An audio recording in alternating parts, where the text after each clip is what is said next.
दोस्तों, ऐसा क्या कारण है कि जिससे घर की गरीबी खत्म होने का नाम नहीं लेती और मनुष्य को पैसे के कारण बहुत ही परेशानियां झेलनी पड़ती हैं। और वह कौन से कार्य हैं जो एक मनुष्य को अपने जीवन में कभी नहीं करने चाहिए, नहीं तो गरीबी उसका पीछा नहीं छोड़ती। दोस्तों, कोई भी व्यक्ति गरीब नहीं होता है, उसकी सोच ही उसे गरीब बना देती है। क्योंकि जो इंसान जितनी बड़ी सोच रखता है वह उतनी ही बड़ी सफलता हासिल करता है। फर्क है तो बस अपनी अपनी सोच का। कोई व्यक्ति एक दिन का 1000 रुपये तो कोई 1 लाख रुपए तक कमाता है, परंतु कुछ इंसान को तो 2 वक्त की रोटियां तक नसीब नहीं होती। तो आखिर ऐसा क्यों है?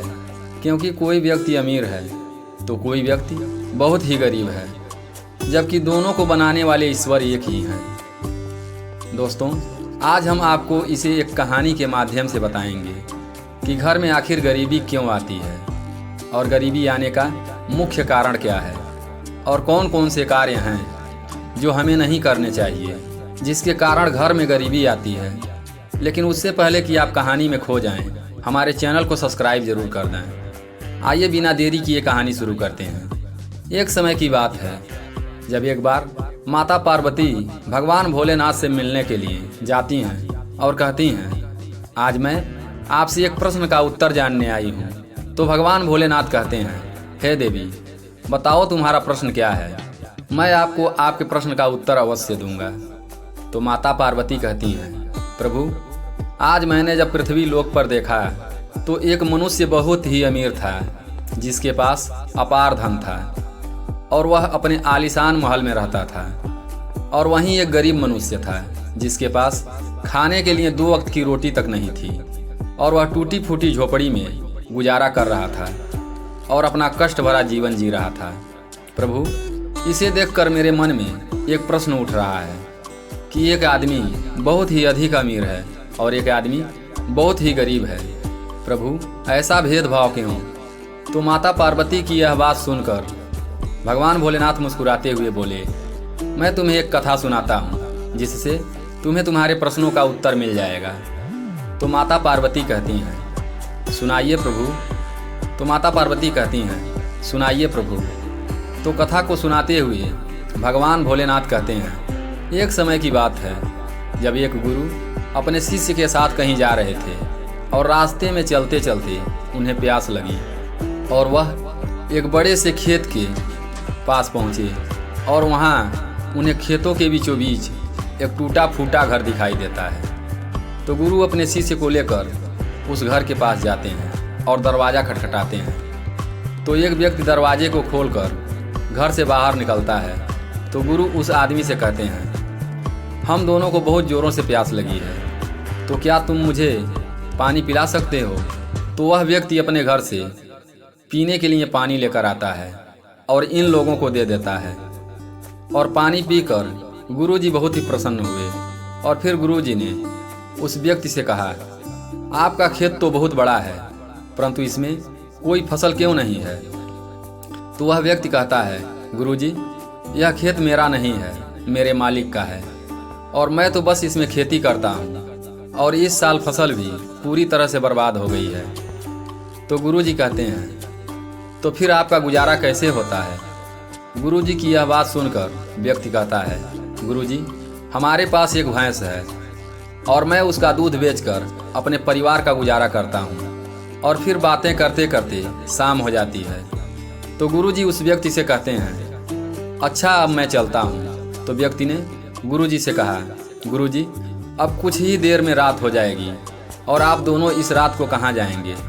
आज रात आप हमारे घर में रुक जाइए।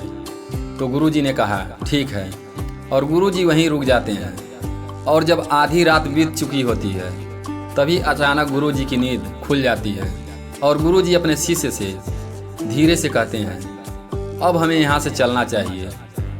तो गुरुजी की यह बात सुनकर शिष्य आश्चर्यचकित हो जाता है और गुरुजी से कहता है, गुरुजी, इतनी रात को क्यों? तो गुरुजी कहते हैं, इसकी भैंस को भी साथ लेकर जाना है। तो गुरुजी की यह बात शिष्य की समझ में नहीं आई और वह सोच रहा था कि गुरुजी इतने ज्ञानी हैं परंतु भैंस चुराने की बात क्यों कर रहे हैं। तो शिष्य ने सोचा कि गुरु जी से पूछ लें कि आप इस व्यक्ति की भैंस को क्यों चुराना चाहते हैं, परंतु शिष्य की पूछने की हिम्मत नहीं हुई। और फिर आधी रात को ही गुरु और शिष्य उस व्यक्ति के घर से भैंस चोरी करके चले जाते हैं और एक जंगल में जाकर उस भैंस को छोड़ देते हैं, जहाँ से उस भैंस का वापस आना बहुत मुश्किल था। इसके बाद गुरु और शिष्य अपने घर चले जाते हैं, परंतु शिष्य के मन में यह बात हमेशा ही खटकती रहती थी कि आखिर गुरु जी ने उस गरीब आदमी की भैंस को चोरी करके जंगल में क्यों छोड़ दिया, जबकि उस व्यक्ति ने तो हमें पानी पिलाया था और अपने घर में रुकने के लिए जगह भी दी थी। फिर इस तरह लगभग 5 वर्ष गुजर जाते हैं और वह शिष्य एक बड़ा गुरु बन जाता है।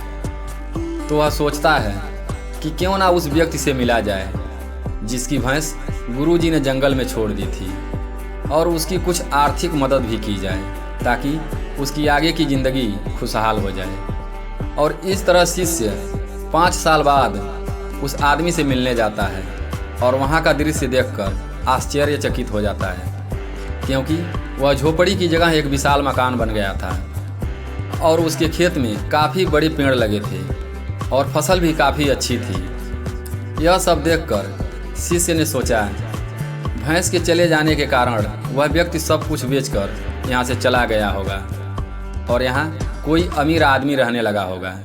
यही सोचकर वह वहाँ से वापस लौटने लगा कि तभी उस विशाल मकान से एक आदमी निकला और शिष्य ने देखा कि यह तो वही व्यक्ति है जिसकी मैंने और मेरे गुरुजी ने भैंस जंगल में छोड़ दी थी। तो शिष्य उस आदमी के पास जाकर कहने लगा, आपने मुझे पहचाना? मैं वही हूँ जो कुछ साल पहले अपने गुरुजी के साथ आपके यहाँ आया था। तब व्यक्ति कहता है, मैं आपको कैसे भूल सकता हूँ। उस दिन आप दोनों बिना बताए यहाँ से चले गए थे और उसी दिन हमारी भैंस भी न जाने कहाँ चली गई, जो आज तक वापस नहीं आई। और भैंस के चले जाने के कुछ दिनों बाद तक मैं बहुत परेशान था और मुझे समझ नहीं आ रहा था कि अब मेरे घर का गुजारा कैसे होगा। फिर मैंने लकड़ियों को काटकर बेचने का काम शुरू कर दिया और उससे मुझे जो भी पैसे मिलते थे उसे मैंने अपने खेतों में खर्च करके फसल उगाना शुरू किया और फसल काफ़ी अच्छी हुई। और इस तरह धीरे धीरे करके मैंने फलों का एक बगीचा लगवा दिया और धीरे धीरे करके मैं फल बेचने लगा। और फिर फल से जो पैसे इकट्ठा किया था उनसे और बगीचे लगवाए, जिससे कुछ ही दिनों में मेरे पास बहुत बगीचे हो गए और आज मैं फल बेचने वाला बहुत बड़ा व्यापारी बन चुका हूँ और आज मेरे पास बहुत पैसे हैं। लेकिन यह सब कुछ मेरे भैंस के चोरी हो जाने के कारण ही हुआ है। नहीं तो अगर मेरी भैंस चोरी ना होती तो मैं आज भी उसी तरह दूध बेच रहा होता और एक गरीबी भरी जिंदगी जी रहा होता। यह सुनकर शिष्य बोला, यह कार्य तो तुम पहले भी कर सकते थे। तो वह व्यक्ति बोला, कर तो सकता था, लेकिन उस समय मेरा गुजारा एक भैंस का दूध बेचकर हो जा रहा था और मेरी ज़िंदगी जैसे तैसे करके चल रही थी, इसलिए मुझे यह सब करने का विचार नहीं आया और कम मेहनत में ही गुजारा करने की आदत पड़ गई थी।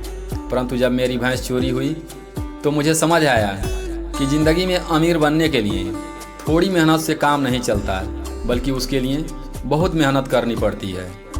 और मैंने उसी समय से यह दृढ़ निश्चय किया कि अब मैं अपने ज़िंदगी में जो कुछ भी करूँगा अपने दम पर करूँगा और इसी वजह से आज मैं इतना अमीर हूँ। और इस तरह भगवान भोलेनाथ माता पार्वती से कहते हैं, हे देवी, मेरी कथा समाप्त हुई। अब मैं उम्मीद करता हूँ कि आपको आपके प्रश्नों का उत्तर मिल गया होगा कि कुछ व्यक्ति अधिक अमीर क्यों होते हैं और कुछ व्यक्ति अधिक गरीब क्यों होते हैं। दोस्तों, इससे हमें पता चलता है कि हमें अमीर बनने के लिए बहुत मेहनत करनी पड़ती है और कुछ व्यक्ति केवल इतनी ही मेहनत करते हैं कि जिससे केवल उनका गुजारा हो सके और वह उसी में खुश रहते हैं। इसीलिए गरीब व्यक्ति गरीब ही रहता है और अमीर व्यक्ति और अमीर हो जाता है, क्योंकि इंसान की सोच ही उसको अमीर और गरीब बनाती है। दोस्तों, कहानी अगर पसंद आई हो तो एक प्यारा सा लाइक देकर, कमेंट में हर हर महादेव लिखकर इस वीडियो को अपने दोस्तों के साथ ज़्यादा से ज़्यादा शेयर करें। फिर मिलते हैं एक नई कहानी के साथ अगली वीडियो में। तब तक के लिए अपना ख्याल रखें, हमेशा खुश रहें। वीडियो में अंत तक बने रहने के लिए धन्यवाद।